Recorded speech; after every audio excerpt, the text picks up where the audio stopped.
کل شام 4:30 بجے NA 56 اور 57 کے RO صاحب نے مجھ سے وعدہ کیا کہ 4:30 بجے آپ کاغذات کے مسترد کرنے کے فیصلے کی کاپی آپ لے جائیں۔ میرے وکلاء رات 11 بجے تک وہاں بیٹھے رہے اور رات 11 بجے انہیں کہا گیا کہ آپ صبح آ کے کاپی لے جائیں،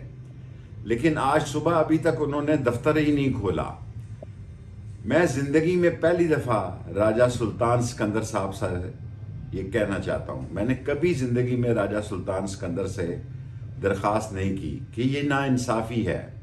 یہ الیکشن نہیں مذاق ہے، ہمیں فیصلے کی کاپی دی جائے۔ ہم پر جھوٹا، غلط، غیر ذمہ دارانہ، بے وقت الزام لگایا گیا ہے۔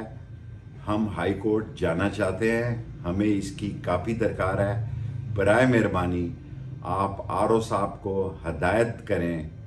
کہ وہ فوری طور پر ہمارے وکلاء کو جو ان کے دفتر کے باہر بیٹھے ہوئے ہیں فیصلے کی کاپی دیں تاکہ ہم اپنا حق لے سکیں، ہم اپنی سچائی ثابت کر سکیں، اور انشاءاللہ تعالی قلم دعات 56 اور 57 میں عوام کی اور اللہ کی مدد سے اور عوام کی طاقت سے راولپنڈی میں اپنی جیت کا لوہا منوا سکیں۔